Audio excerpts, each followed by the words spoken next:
본주학원, 인산인해. 이때 이미 각 신문에는 얼굴을 한번 쳐다보면 병이 낫는다는 최영단 여인에 대한 기이한 소문이 보도되었다. 그 내용은 대개 비과학적인 미신요법이라 하여 비난하고 또 하루에 그 집을 찾아 모여드는 만여 명 환자들의 정신이 의심스럽다는 것이었다. 비난 일색의 기사였지만 이러한 보도가 나가자 마치 불에 기름을 끼얹은 격이 되어 정읍당은 오히려 더욱더 북색통이 되었다. 신문을 들고 찾아오는 이들의 생각은 하루에 만여 명이 모여든다면 그 사람들이 어찌 모두 정신병자일 수 있겠냐는 것이었다. 이렇게 되자 철도 당국에서는 호남선에 임시열차 몇 대를 증편하였고 열차마다 객차 3칸씩을 더 달아 운행시켰다. 본래 선생님 댁 부근에 있는 천원역은 하루에 겨우 100여 명이 오가던 한가한 역이었다. 그러므로 특급 열차가 멈춰서는 데가 아니었다. 그런데 특급 열차를 탄 승객 대부분이 선생님 댁을 찾는 사람들이었으므로 철도청에서는 환자들의 편의를 봐서 특급 열차도 잠시 멈추게 하지 않을 수 없었다. 또 천원역에서는 4사람의 역무원으로서는 감당할 수가 없었기 때문에 인근 정읍역에서 5사람의 역무원을 증원받아야 했다. 이밤산 방장산의 물이 모여 흐르는 천원역가에는 항상 수백 대의 버스가 질비했고 차창들의 호객하는 소리는 길을 쟁쟁하게 하였다. 최영단은 만삭이 된 몸으로 새벽 5시부터 마루에 나와 환자들을 쳐다봐 주어야 했다. 환자들은 물결이 밀려가듯이 선생님을 보고 지나가야 했다. 이제는 마당에 서서 차분히 선생님을 볼 수도 없었다. 뒤에서 밀려드는 인파에 밀려 저절로 밀려나갔기 때문이다. 밤에는 인근 여러 마을에서 진등댁을 보려고 사람들이 모여들었다.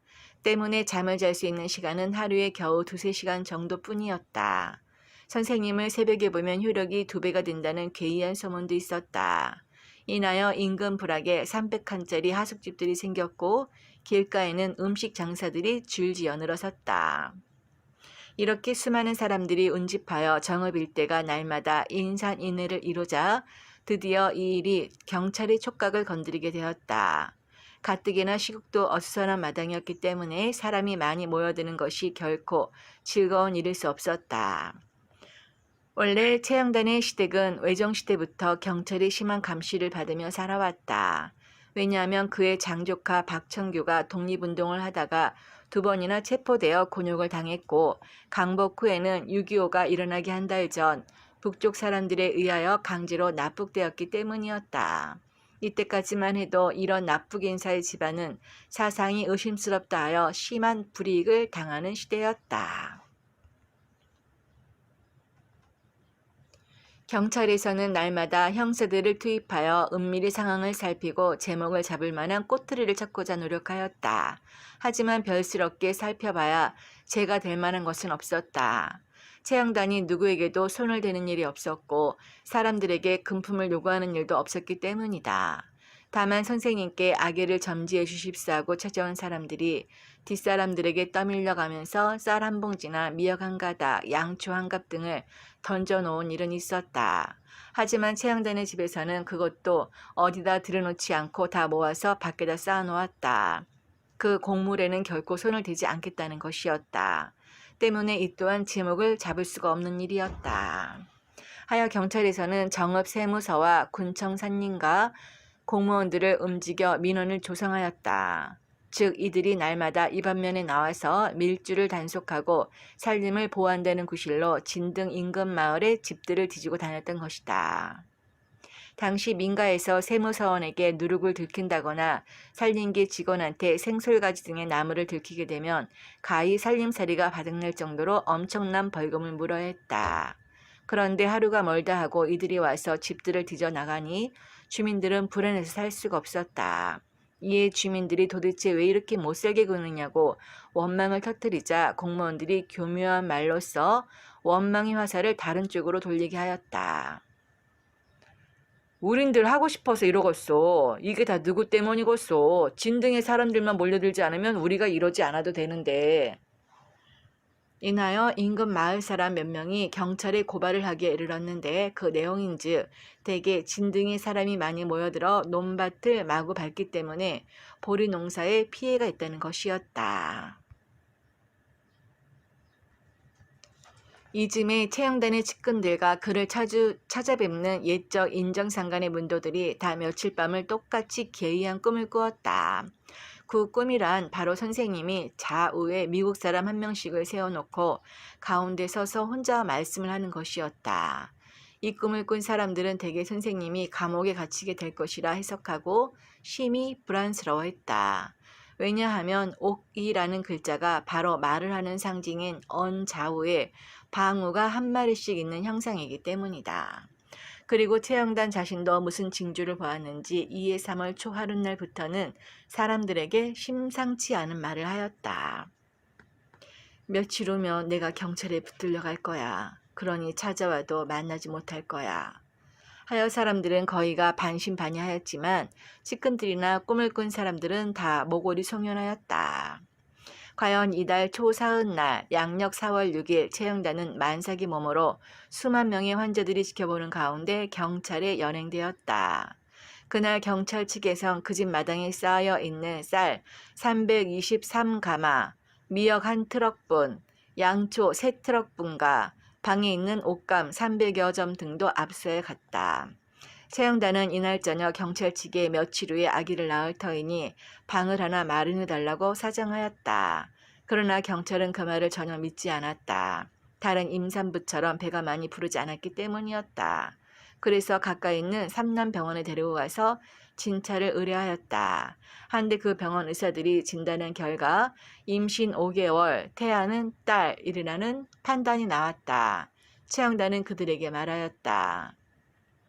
임신은 12달째이고 태아는 아들이며 이달 초 아흔날 출산한다. 초 아흔날이라면 엿새 후인데 누구도 그 말을 믿으려 들지 않았다. 그러나 채영단이 너무도 확신에 차서 말하였으므로 이튿날 다시 진찰을 받았다. 결과는 역시 한결같은 내용이었다. 채영단은 유치장 안에서 일체 음식을 들지 않았다. 죄인들이 갇혀있는 곳에서 음식을 먹으면 태중의 아기에게 죄가 된다는 것이 그 이유였다. 그래서 물 한 모금 입에 들지 않고 날짜를 보냈다. 3월 8일, 양력 4월 11일 저녁에 채영단은 한 번 더 경찰에 사정해 보았으나 그들은 역시 믿지 않았다. 이튿날은 전부터 채영단이 출산일이라고 말해왔던 3월 9일, 양력 4월 12일이었다. 이날은 늦은 봄인데도 이상 기온으로 인해 새벽부터 눈이 수북히 내렸다. 채영단은 아침 7시에 유치장 간수에게 차가운 시멘트 바닥을 가리키며 물었다. 여기서 아기를 낳아도 되는 것인가? 그러자 간수가 눈이 흐둥그레져서 말하였다. 아니 여기서 아기를 낳으면 큰일인지라. 간수는 채영단의 거동을 보고 마침내 상고기미를 눈치채고 허둥지둥 달려나가 수화기를 들었다. 그러나 바로 그 순간 5개월이 아닌 정상화의 울음소리가 정읍 경찰서 안을 쩌렁하게 울렸다. 그때가 바로 7시 5분, 간수와 이야기를 나눈 지 5분 만이었다. 아기는 채연이 말했던 대로 아들이었다. 채 여인이 차가운 옥중에서 출산을 하자 상황이 심각하게 급전하였다.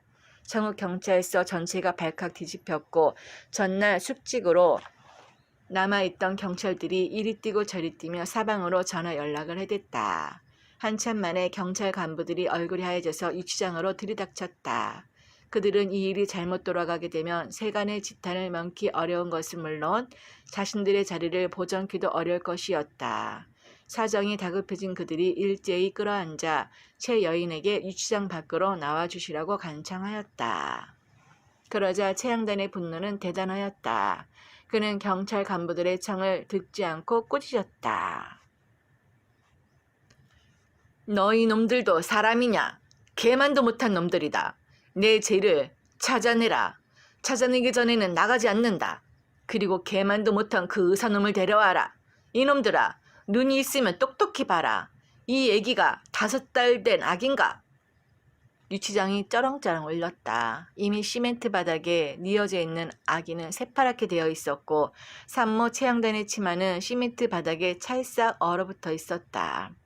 경찰 간부들은 다 잘못을 시인하고 손이 발휘되게 빌었다. 그리고 만일 선생님이 빨리 나와주시지 않아 아기에게 이상이 있을 경우에는 자신들이 다 옷을 벗고 형벌을 받아야 한다는 딱한 사정을 말하였다. 이에 마지못해 최영단이 그들의 간청을 들어주기로 하고 스스로 탯줄을 끊고 아기를 안고 일어서자 얼어붙었던 치마가 찢겨져 나갔다. 이때가 오전 11시 30분이었다. 경찰은 산모를 읍내 이준호 외과병원에 입원시켰다. 옥중 출산 소식을 들은 산모의 집에서는 울음바다가 되었다. 그때까지도 동네엔 경찰들이 진을 치고 있었고 여순경이 백차를 타고 돌아다니며 찾아오는 사람들에게 미신에 속지 말라는 마이크 방송을 하고 있었는데 그 기별이 전해지자 몇 명의 순경만 남겨놓고서 철수해 갔다.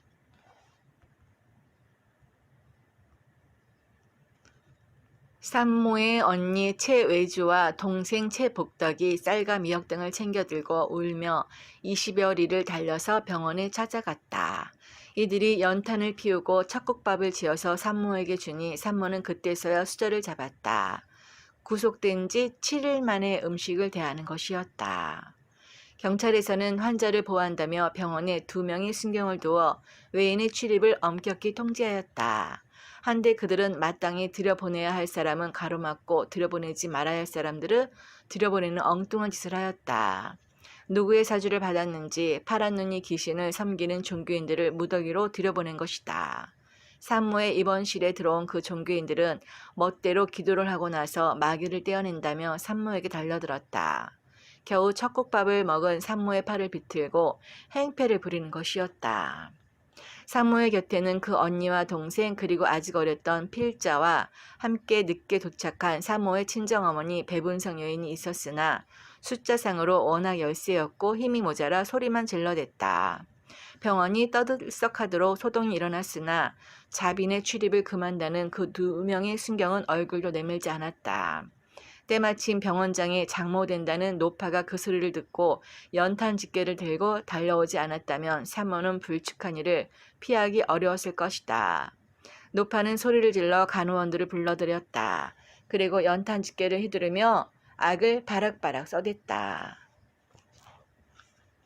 아니 웬 작것들이여. 서양 귀신에 홀린 너구들이 마귀지. 애기 낳은 산모가 무슨 마귀냐. 이 작것들아. 너구들이 마귀가 아니라면 방금 애기 낳은 산모한테 그런 짓을 해? 노파가 금방이라도 무슨 일을 낼 것처럼 성깔 있게 덤비자 그 종교인들은 기세가 죽어 슬금슬금 물러가 버렸다. 당시 새로 정읍 지방검찰청장으로 부임한 신득중 검사는 최영단이 구속된 지 3일 후에 정읍에 온이로써 이 사건을 인계받게 되었다. 그 신임 지청장은 최영단이라는 여자 피의자가 유치장 안에서 분만한 사실을 알게 되었다. 그는 관계 경찰들을 불러 동서고금을 통해 감옥에서 아기를 낳게 한 사실이 어디에 있느냐 하고 호통을 치며 무자비한 인권 유린을 꾸짖었다. 인하여 경찰의 조사가 원점에서 다시 출발하게 되었고 친척들의 병원 출입은 묵인되었다. 경찰에선 산모를 입원시킴으로써 일단 사태를 진정시키긴 했지만 실로 안심할 수 없는 상황이었다.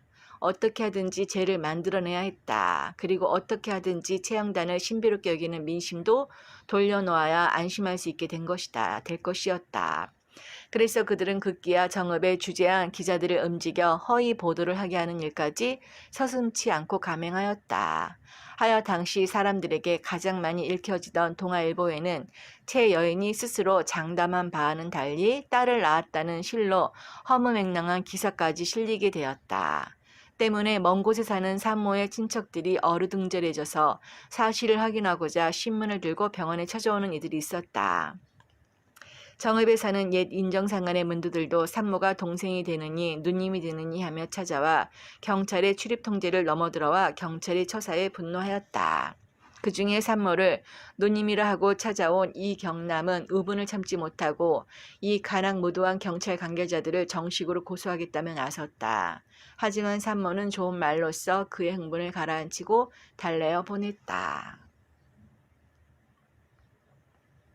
경찰에서는 최양단 사건을 의료법 위반 행위로 조서를 꾸미고자 하였다.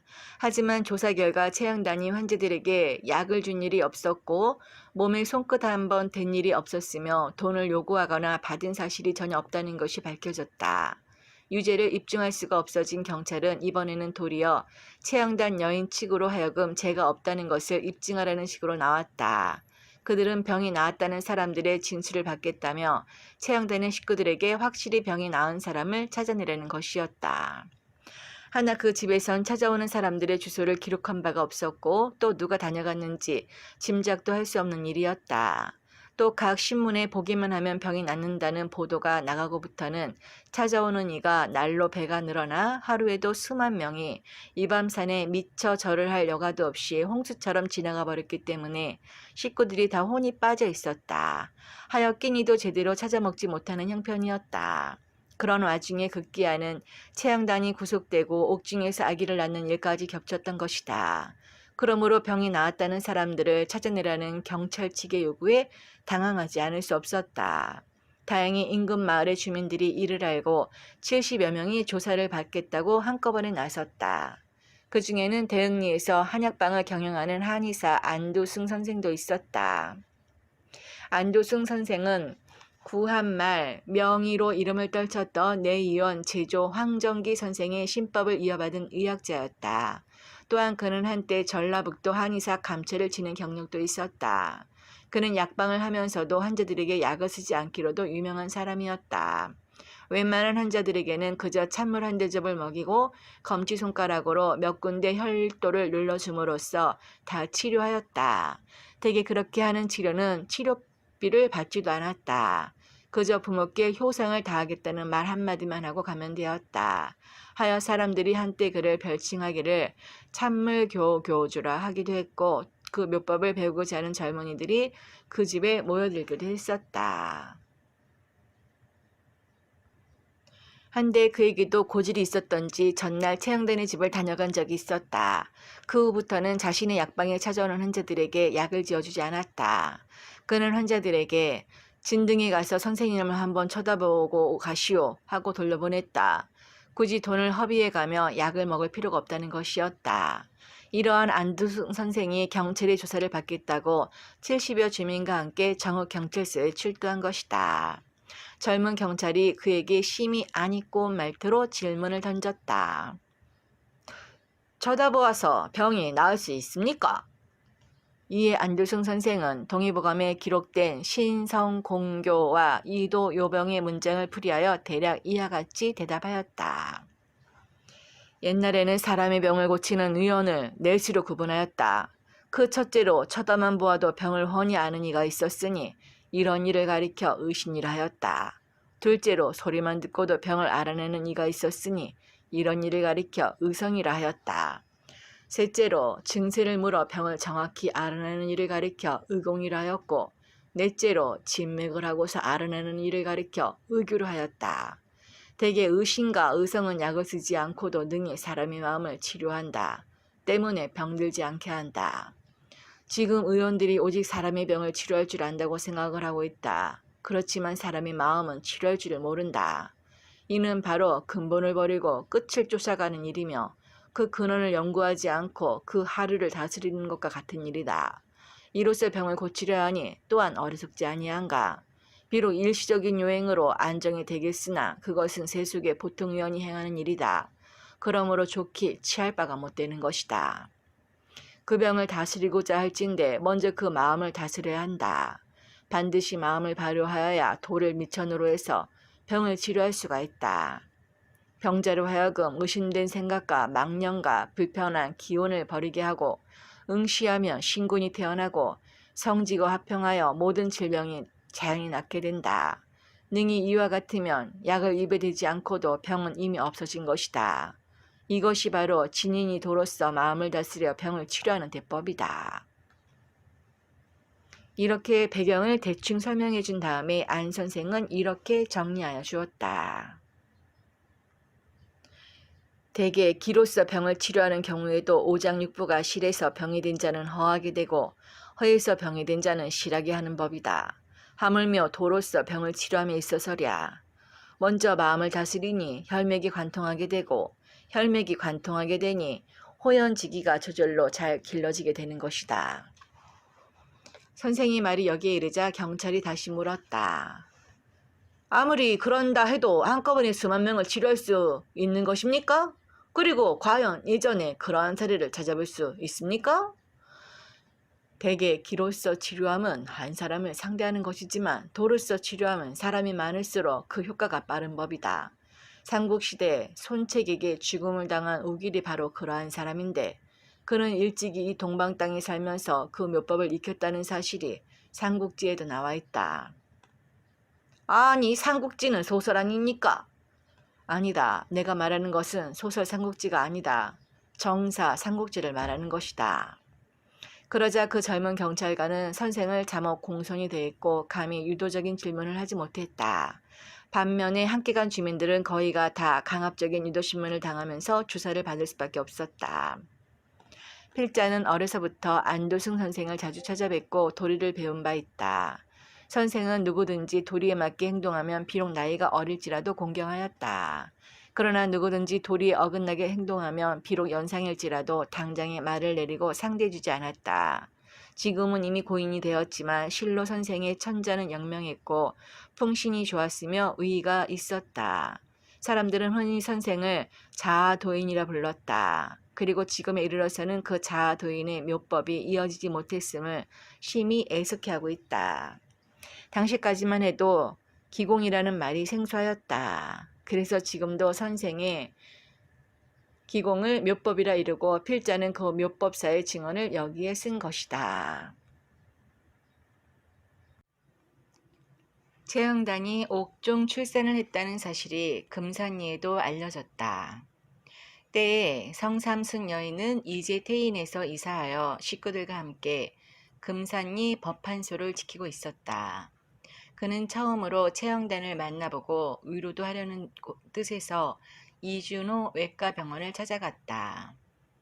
당시 성삼순 여인은 51세로 36세인 최영단보다 15세나 연상이었다. 하나 최영단은 그에게 존댓말을 쓰지 않았다. 마치 어린 동생을 대하듯 현재 도장의 상황을 묻고 어른의 아름다운 말씀과 거룩한 행적을 들려주었다. 성 여인은 최영단이 근래에 이르러서야 어른의 영령께 도법을 받은 것으로 알고 있었다. 아이 때부터 어른의 친자를 받았음을 알 리가 없었다. 그는 젊은 후배가 선배인 자기에게 그렇게 함부로 대하는 것이 심히 비에 거슬렸다. 그 당시 그는 이미 마음씀이 수련을 하기 전에 범인의 상태로 돌아와 있었다. 그러기에 능히 불쾌감을 자제하기가 어려운 형편이었다. 하여 그는 최양단의 말을 별로 귀담아 듣지도 않았다. 그리고 위로도 제대로 하지 않고 바로 집으로 돌아와 버렸다.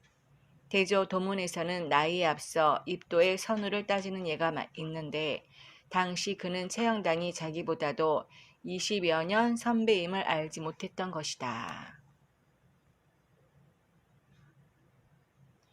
그날 오후에 담뱃대를 든 서보산 원장이 도생 한 사람을 데리고 병원에 찾아왔다. 그가 찾아온 것은 평소 자신을 쫓던 도생들 중에 최 여인을 찾아가는 사람들이 많아지자 그들을 단속하려는 목적으로 최 여인을 혼도하기 위해서였다. 서보사는 인정상간이 세상을 떠난 후 그 문도들이 거의가 다 자신을 추종했으므로 처음에는 그들을 착실히 이끌어갔다. 하지만 나중에는 이들에게 정신수련을 시키지 않고 오히려 인정상간이 배척한 주문 공부를 시키면서 자신이 사수를 하였다. 인하여 주문 공부가 어느 정도 이루어져 영을 통한 자들이 그 연비들을 데리고 나가 따로이 무슨 종교들을 꾸미니 그런 자만도 무려 50여 명이나 되었다. 당시 서보산이 사수한 주문 공부에는 신계와 기계가 있었다. 기계로 허령이 들려 괴력을 부리는 자들은 그가 술법을 써서 임의로 저지하고 다스릴 수가 있었지만 신계로 영을 통한 자들은 그로써도 가히 통제할 수가 없었다. 그렇게 세월이 흐르자 거느리던 도생들이 거의 흩어질 지경이 되었다. 이에 서보산 원장은 옛날에 터득했던 담뱃대 술법으로서 기이한 조화를 부리어 얼마 남지 않은 도생들의 마음을 겨우 모아놓고 있었다. 한데 그 무렵 그나마 얼마 안 되는 도생들 중에 채영단을 찾아가는 사람이 있게 되자 자시하고만 있을 수 없었다. 하여 이들이 자기 희야에서 빠져나가는 것을 단속하기 위해서 조화라도 부릴 양으로 담뱃대를 들고서 병원에 나타난 것이었다. 그러나 상황은 오히려 거꾸로 돌아갔다. 채영단은 6순이 넘은 서보산에게도 존댓말을 쓰지 않았다. 오히려 절을 하라는 명을 내렸다. 그런데 서보산은 무엇을 느꼈음인지 당장 반천무지사배를 하고 끌어앉았다. 반천무지사배는 옛날에 인정상관께 했던 절이다. 그러자 채영단이 물었다. 까마귀에게 당한 고초를 잊었는가? 그리고 방우의 내력을 잊었는가? 이에 서보산이 대답하였다. 어찌 잊을 수가 있겠습니까? 그러면 어찌하여 사람들에게 시키라는 정신수련을 시키지 않고 주문 공부를 시켰는가? 어째서 그 지경이 되게 하였는가? 그래도 도생들에게 주문 공부를 시키고 뒤에서 사수를 하면 보이는 게 있었습니다. 그러지 않으면 통 무엇을 볼 수가 없었습니다. 그래서 그랬습니다. 그러자 채영단은 그가 어른의 뜻을 제대로 봉행하지 못했음을 준절히 나무라고 도생들이 각각 생업에 힘쓰도록 깨우쳐 주라고 하였다. 하여 그는 애초에 찾아간 목적과는 달리 도리어 훈계를 당하고 그 자리를 물러나왔다. 감히 채영단에게 담뱃대 조화를 부려보지도 못했다. 서보산이 병원을 나와 자기 집을 향해 돌아가는 도중에서 김모라는 도생을 만났다. 그 도생을 통하여 서보산은 역시 희야의 도생인 성삼순이 바로 그날 아침에 이준호 외과병원을 찾아갔다는 사실을 알게 되었다. 가뜩이나 언짢은 심정이던 서보산은 그 사실을 알게 되자 분기가 탱천하여 당장 발길을 돌려 성삼순네 집으로 갔다. 그가 성 여인에게 따져 물었다. 어째서 채영단에게 갔다 왔소? 이에 성 여인이 서보산의 얼굴을 뻔히 한번 쳐다보고 나서 반문하였다. 그렇게 말씀하시는 원장님께서는 어째서 채영단에게 다녀오는 길이다요? 그러자 서보산은 말문이 꽉 막혀 버릴 수밖에 없었다. 동행한 도생은 웃음이 터져 나와 돌아서서 입을 막고 웃었다. 당시 성 여인이 비록 예전처럼 손꽃으로 길을 운행시키는 실력을 쓸 수는 없었지만 눈으로는 능히 기의 유행을 볼 수가 있었다. 그러기에 자신이 겪은 그 불쾌한 기운을 원장의 얼굴에서도 즉시 볼 수가 있었던 것이다. 잠시 후 서보산 원장이 호주머니에 돈 300칸을 끄집어내서 성 여인 앞에 놓았다. 그것은 벌금이었다. 인정상간의 도문에서는 스스로를 속이면 그에 해당하는 벌칙금을 내는 유례가 있었던 것이다. 의사의 진단만을 믿고 유치장에서 아기를 낳게 된 경찰 측에서는 공소 유지가 어렵게 되자 최후의 수단으로 전남대 의대 부속병원 정신과에 채영단의 정신감정을 의뢰하였다. 그리하여 채영단은 출산 7일 만에 아직 배꼽도 떨어지지 않은 아기를 얻고 2명의 순경과 함께 강주에 가서 사동에 있는 큰 집의 거처를 정하고 정신과 전문 의사에게 정신감정을 받게 되었다.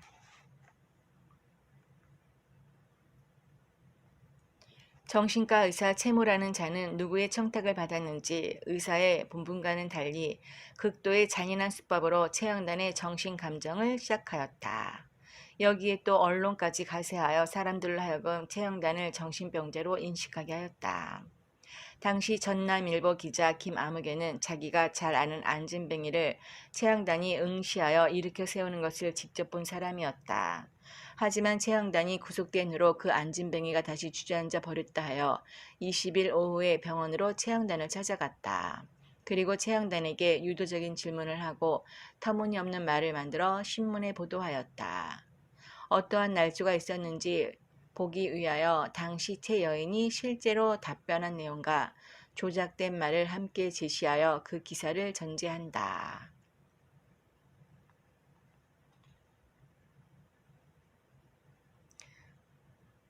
문 질문. 오늘까지 며칠째 구속 중인가? 답. 근 보름째 되어간다.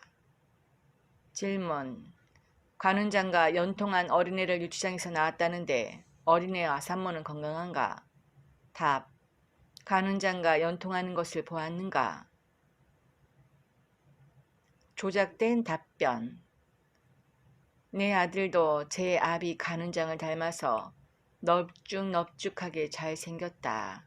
우리는 보통 사람과 다르다. 질문. 이름은 뭐라고 지었으며 성은 누구의 성을 따랐는가? 답. 아직 이름을 짓지 않았다. 그런데 누구의 성을 따랐냐는 말은 도대체 무슨 말인가? 조작된 답변. 성은 반드시 제 아버지를 따라야 하지만 호적법상 내 남편의 성을 따라야 될 줄로 안다. 질문. 임신 12달 만에 분만했다는데 증거가 있는가? 답. 작년 3월 초 아흔날 밤에는 우리 집에 자고 가는 사람이 없었다. 그래서 남편과 잠을 잔 일이 있다. 그 후 임신이 되었는데 그 아기가 금년 3월 초 아흔날 태어나게 될 것을 영통으로 알았다. 조작된 답변.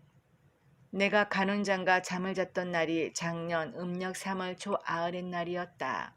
그 뒷날 새벽 장군님이 떠나면서 만 1년 뒤에 나 같은 아들을 낳을 것이다 하고 말했는데 꼭 1년 뒤인 지난 3월 초 아흔날 아들을 낳았다. 요즘 사람들은 믿으려 하지 않지만 옛날 큰 사람들은 모두 이렇게 해서 낳았다. 질문. 어떻게 간훈장인 줄 알았는가? 답. 없음. 질문. 그 아들이 장차 무엇이 될 것으로 믿는가? 답. 옛적부터 갓 낳은 애기한테 무엇이 되라는 말을 하지 않는 법이다. 조작된 답변. 시대만 잘 타고나면 높은 장군이 되거나 대통령이 될 것이다. 질문. 그 아들은 어디에 있는가? 답. 광주 큰 집에서 내 여동생이 데리고 있는데 하루 3번씩 만나 젖을 먹인다. 질문. 그동안 경찰에서 어떤 조사를 받았는가? 답. 날더러 사기꾼이라고 말하고 있다. 그러나 나는 사기를 한 사실이 없다. 질문. 줄곧 유치장에 있었는가? 답. 아니다. 아기를 낳은 날 정읍 읍내 어떤 병원으로 나왔고 병원에서 조사를 받아왔다. 질문. 전국 각지에서 약 70통의 감사장이 날아왔으나 그것이 조사 결과 거의가 허위였다는데. 답.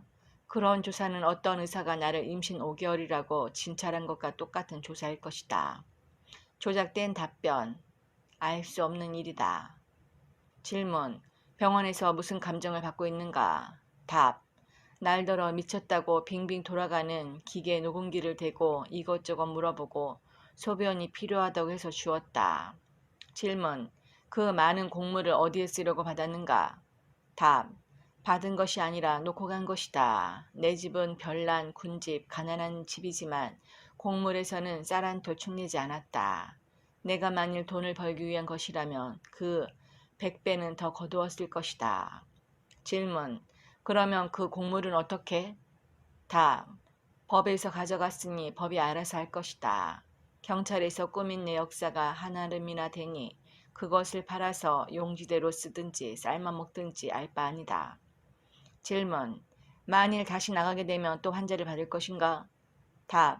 나는 이날까지 누구를 오라고 한 적이 없다. 그러나 찾아오는 데는 별 수 없다. 조작된 답변. 장군님이 내게 이르기를 좁쌀 서말 수요의 환자들을 고쳐주라고 말씀하셨다. 질문. 기자도 병이 있는데 당신을 보았으니 나을 수 있겠는가? 답. 누구든지 마음을 바로하면 낫는다. 그러나 당신은 마음을 바로할 것 같지 않다. 조작된 답변. 당신이 말한 것으로 보아 나를 믿지 않는 것 같으니 낫지 않는다. 그러나 의장병 정도라면 나를 본 것만으로도 이미 절반은 나아 버렸을 것이다. 당시 그 기자는 무속적인 치료 방법이 일반인들에게 퍼져서는 안 되겠다는 사명감을 느꼈기 때문에 위와 같은 기사를 썼다고 주장하였다. 며칠 후에 경찰 측에서는 최영단의 거처를 사동에서 서석동 임모씨 댁으로 옮기게 하였다. 그리고 날마다 2명의 순경과 함께 심리가 넘는 병원까지 걸어가서 정신감정을 받게 하였다. 원래 임모 씨의 부인은 최영단을 감시하는 한 경찰의 누님이었다. 한데 그의 친척들이 밤에 살짝살짝 선생님을 찾아뵙고 효력이 있었던지 두 순경은 처음과는 달리 최영단에게 잠옷 정성스러웠다. 최영단은 그 두 순경에게 각각 이름을 지어주었는데 하나는 까마귀라 했고 하나는 방우라 하였다. 그러나 그들은 그 이름들이 무슨 뜻인지 알 턱이 없었다. 까마귀는 그저 자기의 얼굴이 까맣기 때문에 지어준 이름으로 알았고 방우는 자기의 이름이 무슨 말인지도 몰랐다. 최영단 또한 그들에게 전혀 뜻을 말해주지 않고 항상 그 이름을 부르며 존칭으로 말하지 않았다. 정신과 의사 최모는 40여일 동안이나 정신감정을 한다고 하면서 최영단의 손톱을 3개나 뽑아내는 등 갖가지 가혹한 행위를 감행하였다. 하지만 인정상간의 영령이 잘 지켜주었던지 끝내 굴하지 않고 이겨나갈 수가 있었다.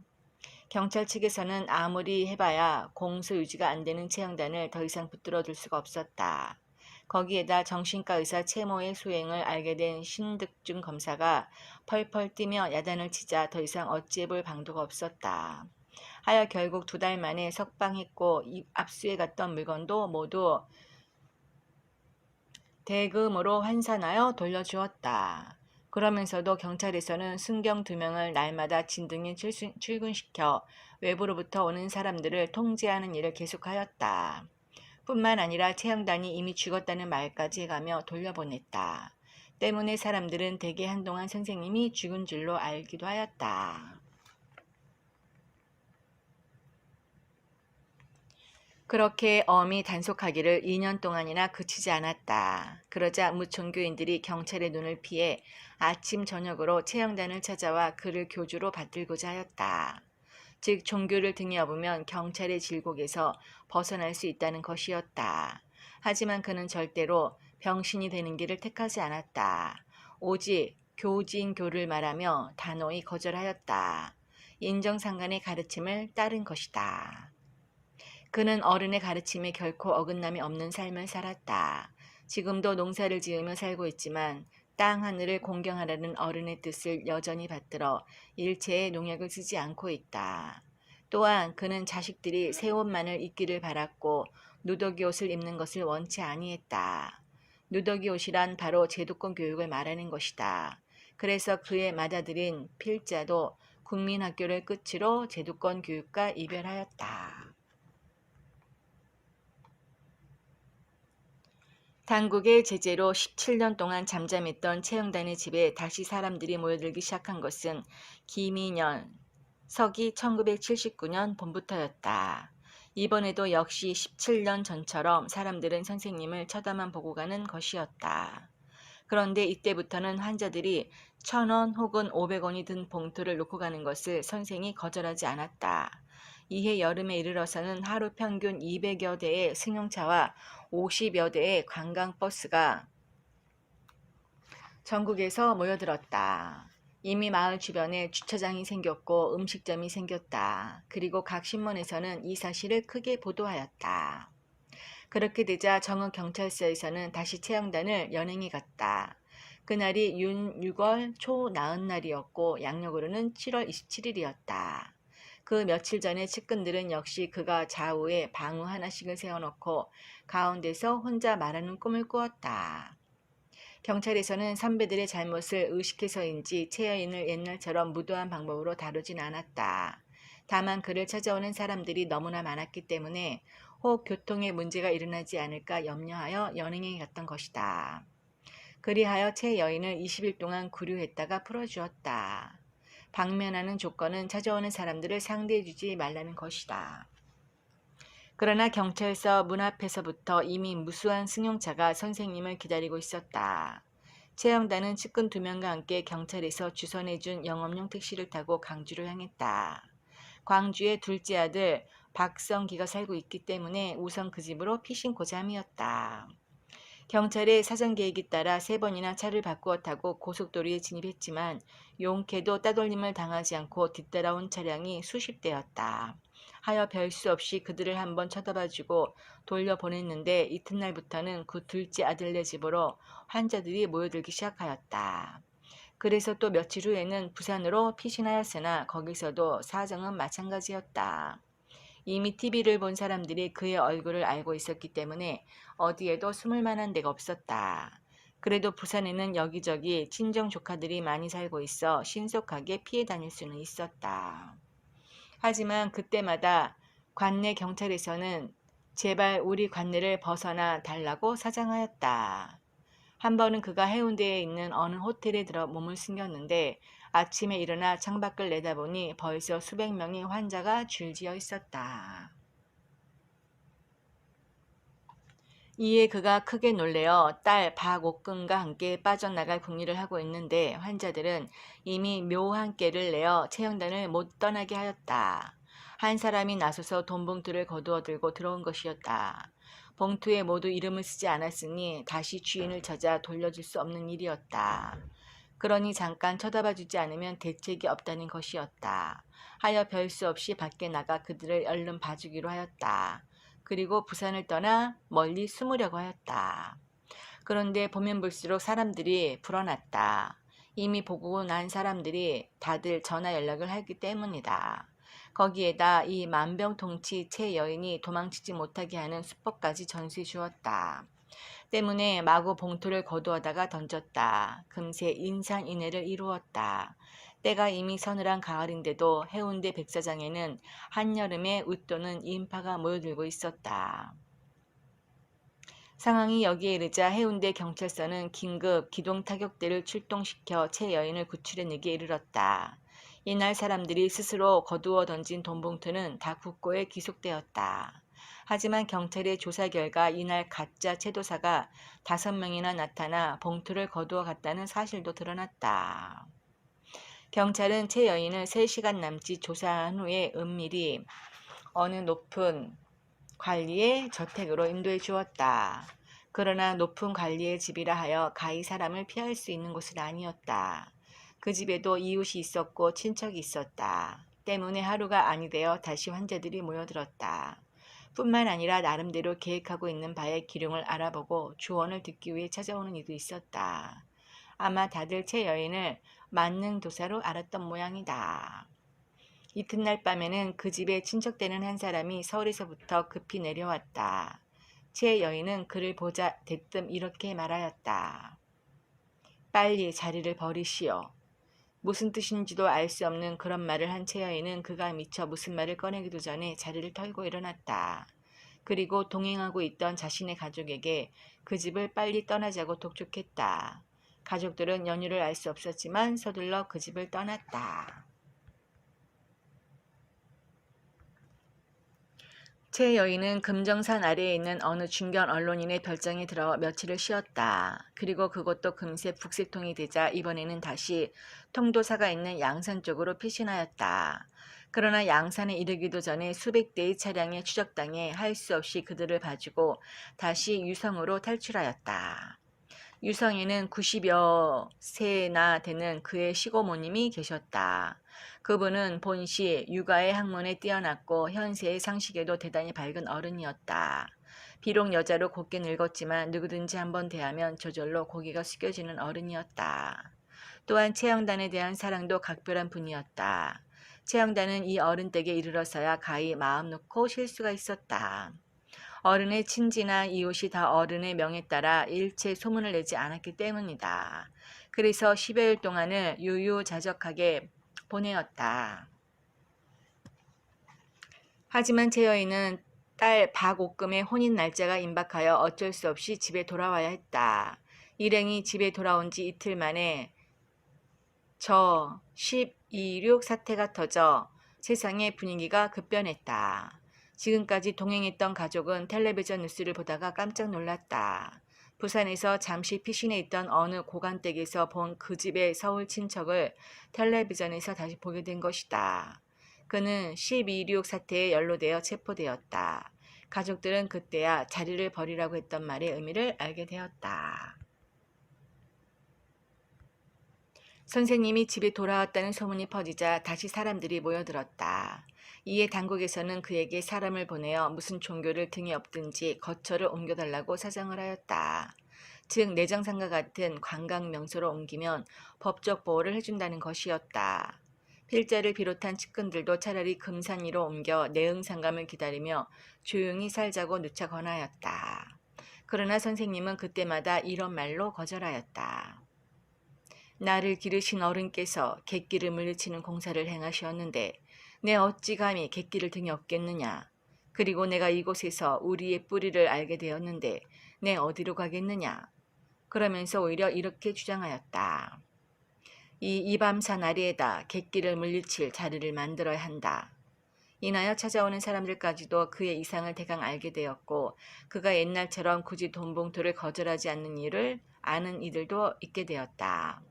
당국에서 채 여인이 고집을 꺾지 못한 채 시일이 지나자 세상은 또 한 번 변하여 12.12 군사 반란이 있었고 그 새로운 군부 세력이 모든 일을 무불 간섭하는 시대가 되었다. 때에 정읍에 주둔한 모 부대 보안대원 하나가 자주 채 여인의 집에 찾아와 측근들을 겁박하고 괴롭혔다. 그러더니 그가 정읍지청 1호 검사 김모와 공의하고 경찰에 압력을 넣으니 채 여인은 다시 구속되는 몸이 되었다. 이때도 채 여인의 측근들은 그 며칠 전 예전에 그 괴상한 꿈을 꾸었다.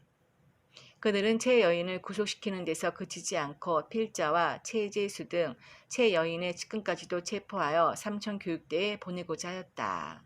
상황이 여기에 이르자 필자와 채제수 등은 서울로 피신하여 탤런트 박모 씨의 친척집에 숨어 있었다.